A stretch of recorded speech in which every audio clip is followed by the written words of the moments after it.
Ruby was filming like the most intimate moments in her family's lives. So like when they were getting in trouble or when they made a mistake or weren't doing their chores the way that they were supposed to, Ruby would film it and put it in the videos, and then they would go to school and everybody had seen what happened. And everything was seemingly fine and dandy until viewers started noticing that these punishments seemed quite harsh. Then the punishments began to escalate, and escalate. If these were the things that she was filming and posting online, what was happening behind the camera? Some accused her of openly mistreating her children in front of millions of viewers. A lot of people just didn't like the way that she treated her 6 little ones, and some people didn't like the style of content altogether. They said that Ruby is just one of hundreds, if not more, of content creators who force their children too young to consent to trade their privacy for their parents' financial gain. In a video posted in 2020, Ruby's oldest son, who was 15 years old at the time, had actually told the camera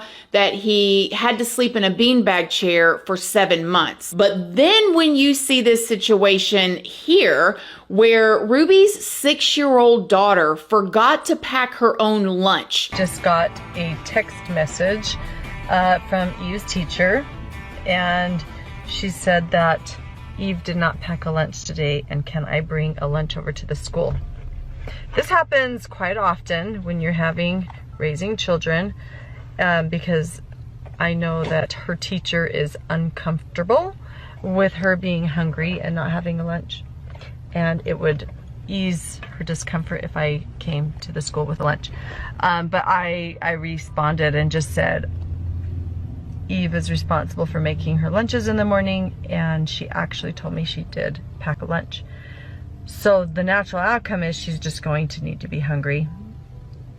And hopefully nobody gives her food and nobody steps in and gives her a lunch. You can't be serious. 6 years old, 6? Come on. Even packing her own lunch at 6 and having to be responsible to remember it. They don't even remember if they brush their teeth or not 5 seconds later. Okay, they don't. How many times you got to tell them to put their shoes on? About 85,000 times? That's messed up. But that ain't even the half of it. There was also a situation where her daughter had snuck into her bedroom and like got her fingernail polish and spilt it on the bathroom floor, trying to paint her fingernails, which is an absolutely normal thing for a child to do. Is it frustrating? Yes, when you have to clean up all that mess. Did you not tell your child 5,000 times not to go in your room, not to play in your bathroom, Yeah, but that is so normal. However, in the video, in my opinion, Ruby far overreacts. And she actually even tells her daughter that for a month, she's not going to be able to paint her nails. And that was like her favorite thing to do. Get out from underneath my bed. Right now. Let's get everywhere. I write that song. You wrote that song, Dead Skin? You're gonna have to write I'm dead now because you're in so much trouble. Look at me. You're going straight to bed and you don't get dessert today. We're all gonna go out and get a cookie. Then play a family game.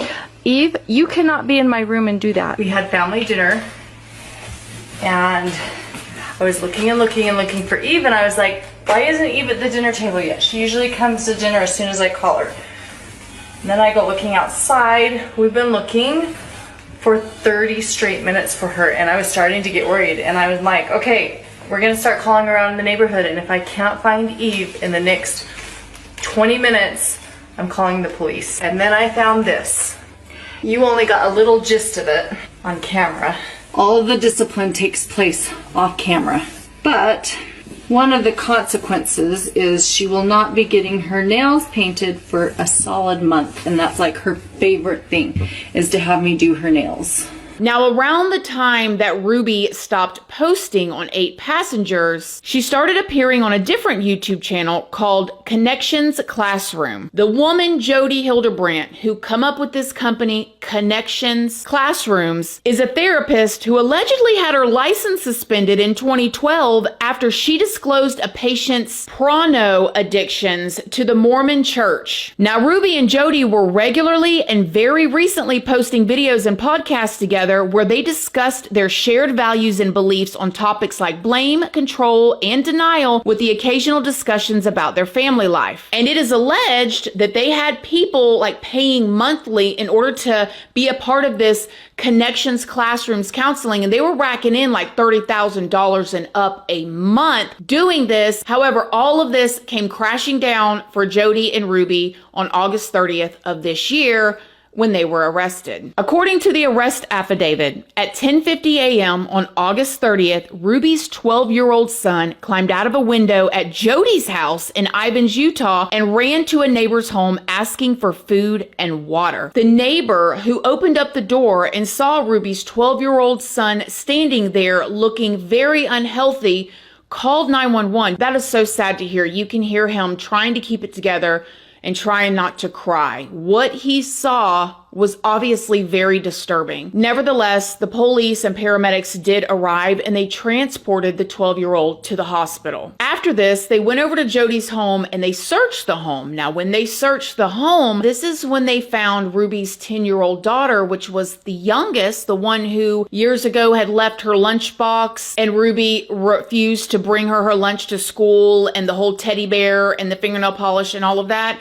They found Ruby's 10-year-old daughter bound in a bathroom as well. 4 of Ruby's children were removed and put into the care of DCFS, according to a press release from the Santa Clara Ivins Public Safety Department. Ruby and Jodi were both arrested and they were both charged with 2 counts of felony aggravated child abuse. And these people were making money off of it, filming while they had 2 little ones duct taped and bound in the basement. Unbelievable.